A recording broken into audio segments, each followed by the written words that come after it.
Assalamualaikum warahmatullahi wabarakatuh. Hari ini kita akan masuk pada bahasan fase gelombang dan sifat-sifat gelombang. Sekarang coba perhatikan dua gelombang yang ada di gambar ini. Nah, di sana tuh ada yang di atas sama yang di bawah. Kedua gelombang ini memiliki amplitudo, frekuensi, dan kecepatan rambat yang sama. Tapi berbeda ya kelihatannya. Nah, sebenarnya apa sih yang berbedanya itu? Nah, yang berbedanya ini adalah fase gelombangnya. Lalu apa itu fase gelombang? Nah, fase gelombang ini merupakan keadaan gelombang yang berkaitan dengan simpangan dan arah rambatnya. Sekarang kita juga bisa analogikan untuk gelombang ini karena prinsipnya sama dengan gerakan melingkar. Satu gelombang ini bisa dikatakan sebagai satu lingkaran penuh kayak gitu. Nah, lebih lengkapnya bisa kita perhatikan gambar di sini. Yang di atas itu dalam derajat, yang di bawah dalam radian. Nah, ketika setengah putaran, di gelombang terbentuk setengah gelombang. Sudut satu gelombang ini sama dengan sudut satu putaran, yaitu 360 derajat atau 2pi, kayak gitu ya. Jadi kalau misalkan sudutnya itu, sudut dari gelombang ini berada 180 derajat, itu artinya gelombang yang terbentuk itu adalah setengah gelombang, kayak gitu. Nah, atau misalkan sudutnya itu 90 derajat, itu artinya seperempat bagian gelombang. Atau misalkan 2pi ya sudutnya, dalam radian, itu berarti gelombang yang terbentuk itu sebanyak satu gelombang.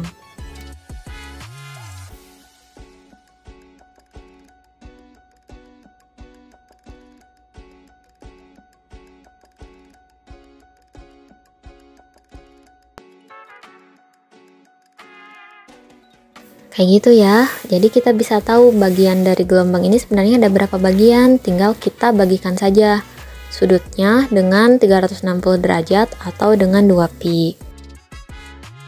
Oke, selanjutnya masuk ke bahasan beda fase dan sudut fase gelombang. Sekarang coba kita perhatikan, di sini ada sebuah gelombang transversal, lalu ada titik-titik P, Q, R, S, dan T. Nah, di sana juga dikatakan lambda atau satu lambda, satu panjang gelombang atau satu gelombang itu dari titik P sama Q itu sebanyak satu gelombang. Lalu dari titik Q dan R juga dikatakan satu lambda atau satu gelombang. Nah, di sini kita juga tahu bahwa dari titik P sama titik S di sana itu katanya setengah lambda yang berarti setengah gelombang. Atau sama juga nih dari titik S dan Q di sana juga setengah lambda atau setengah gelombang. Begitu juga dari titik Q dan T itu setengah lambda atau setengah gelombang. Nah, titik P dan titik Q di sana dikatakan memiliki fase yang sama atau dikatakan sefase. Begitu juga dengan titik Q dan R dikatakan sefase. P dan R juga sama sefase. Jadi setiap titik yang dipisahkan oleh kelipatan bilangan bulat dari lambda, misalkan 1 lambda atau 2 lambda, itu dikatakan titik tersebut memiliki nilai fase yang sama atau sefase. Di gambar itu harusnya titik R juga ada di atas ya, sama sejajar dengan P dan Q. Nah, selanjutnya di sini untuk titik P dan S, karena dipisahkan oleh jarak setengah lambda, maka dikatakan P dan S itu dia berlawanan fase atau tidak sefase. Begitu juga S dan Q dia tidak sefase. Atau misalkan Q dan T itu juga tidak sefase. Selain itu titik P dan T itu juga dia dikatakan tidak sefase atau memiliki fase yang berlawanan. Jadi setiap titik yang dipisahkan oleh jarak lambda yang tidak bulat, artinya itu ada setengah lambda, ada 3/2 lambda, ada 5/2 lambda, mungkin ya 2,5 lambda kayak gitu. Nah, itu titik-titik tersebut dikatakan tidak sefase. Selanjutnya ini rumusan matematis untuk beda fase antara dua titik A dan B atau titik P dan Q mungkin ya, atau apapun pada waktu yang sama. Nah, ini dirumuskan sebagai pembagian dari delta X per lambda. Delta X ini adalah jarak dua titik dan lambda itu adalah panjang gelombangnya. Sementara itu, beda fase untuk satu titik tapi waktu yang berbeda itu merupakan pembagian dari delta T dibagi T. Delta T itu adalah beda waktu pengamatan dan T besar di sana adalah periode gelombangnya. Lalu beda sudut fase gelombang itu dirumuskan sebagai delta theta itu sama dengan 2pi kali beda fasenya. Nah, beda fasenya itu kan tadi bisa jadi delta X per lambda ataupun delta T per T besar gitu. Sekarang agar lebih paham, di sini ada contoh soal. Dikatakan sumber gelombang yang merambat adalah suatu benda yang bergetar dengan amplitudo 5 cm dan melakukan 15 getaran tiap detiknya. Nah, pertanyaannya, jika cepat rambat gelombang ini adalah 3 meter per sekon, berapa jarak titik yang memiliki beda sudut fase 90 derajat gitu. Untuk menjawabnya, kita tulis dulu informasi yang diketahui di dalam soal. Di sana ada amplitudo 5 cm, frekuensi 15 Hz, itu dari mana? Dari banyaknya getaran tiap detik. Dikatakan tadi ada 15 getaran tiap sekon gitu. Lalu ada kecepatan rambat gelombangnya 3 meter per sekon dan beda sudutnya ya, beda sudut fase 90 derajat. Nah, 90 derajat ini tadi kan sama aja dengan pi per 2 karena pi itu nilainya sama dengan 180 derajat. Dan di sini yang jadi pertanyaannya itu adalah berapa jarak titik yang memiliki beda sudut fase 90 derajat. Berarti yang ditanyanya adalah delta X-nya atau jaraknya.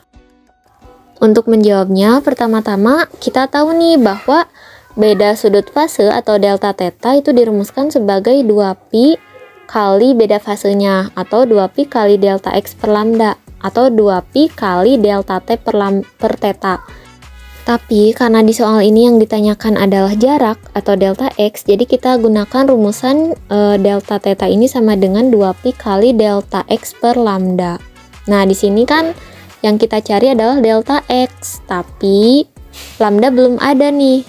Delta theta udah ada gitu. Berarti kita cari dulu lambda. Nah, lambda ini bisa didapat dengan rumus kecepatan gelombang yang sudah kita bahas di pertemuan sebelumnya, bahwa kecepatan gelombang ini sama aja dengan perkalian dari lambda dikali frekuensinya.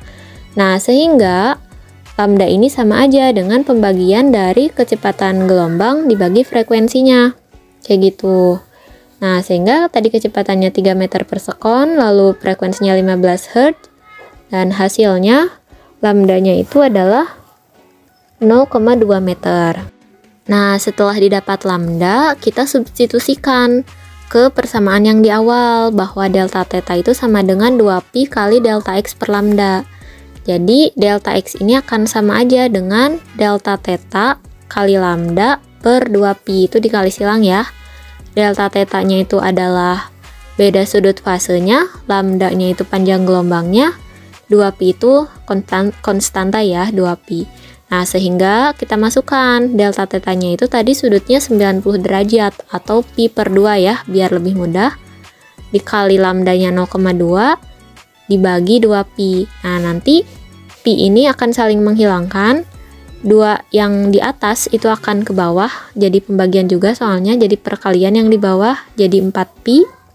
Lalu hasilnya ini akan sama dengan 0,05 meter ya satuannya. Selanjutnya kita masuk ke sifat-sifat gelombang. Nah, di sini ada 6 sifat-sifat gelombang, yaitu yang pertama dapat dipantulkan atau refleksi, yang kedua dapat dibiaskan, refraksi, lalu dapat dilenturkan, difraksi, dapat digabungkan, interferensi, dapat dikutubkan atau polarisasi, dan dapat diuraikan atau dispersi. Tapi yang akan dibahas di sini hanya 4 sifat gelombang ya, yaitu refleksi, refraksi, difraksi, dan interferensi. Nah, yang pertama itu pemantulan atau refleksi gelombang mekanik. Nah, coba kita perhatikan. Di sini ada sebuah selingki ya. Ketika digoyangkan, nah, goyangan itu yang membentuk gelombang. Nah, ternyata dia dipantulkan kembali gitu ya. Bisa kita lihat dari sana. Dan ternyata gelombang itu bisa dipantulkan kayak gitu. Nah, ini gelombangnya itu termasuk gelombang mekanik ya. Gelombang mekanik dalam bentuk transversal kayak gitu ya. Selanjutnya, pembiasan atau refraksi pada gelombang mekanik. Di sini contohnya adalah ada sebuah itu air ya, yang putih itu air dan yang kuning itu adalah katakanlah benda ya, kaca atau apa. Nah, airnya ini digetarkan oleh sumber getaran tertentu. Dan ketika melewati benda, kita bisa lihat nih bentuknya itu dia akan berubah, akan berbeda gitu ya dibanding yang lainnya, dibanding yang sampingnya yang tidak melewati benda itu. Hal ini terjadi karena gelombang yang melewati benda itu memiliki kecepatan yang berbeda dibanding yang tidak melewati benda. Karena kan kalau ada bendanya nih, permukaan airnya kan jadi dangkal ya. Nah, sedangkan yang tidak ada bendanya kan permukaannya akan lebih dalam gitu jika dibandingkan dengan yang ada bendanya. Nah, kecepatan gelombang air pada permukaan yang dalam itu lebih besar dibanding kecepatan air itu, gelombang air pada permukaan yang dangkal. Nah, ketika sebuah gelombang melewati dua medium yang berbeda, di sini dua mediumnya itu dapat diartikan dua karakteristik yang berbeda, yaitu kecepatan gelombangnya yang berbeda di dangkal sama yang di dalam. Nah, di sanalah akan terjadi pembiasan gelombang atau terjadilah refraksi gelombang. Kayak gitu. Ini contohnya itu untuk gelombang mekanik ya. Gelombang mekanik ini contohnya gelombang riak air gitu. Nah, kalau misalkan di gelombang elektromagnetik, kita juga bisa lihat di contoh-contoh yang sudah populer kayak pensil di dalam gelas yang kelihatan bengkok. Nah, itu mah pembiasan pada gelombang elektromagnetik, yaitu gelombang cahaya kayak gitu ya. Di sana kenapa pensil bisa terlihat bengkok gitu ketika dimasukkan ke dalam air.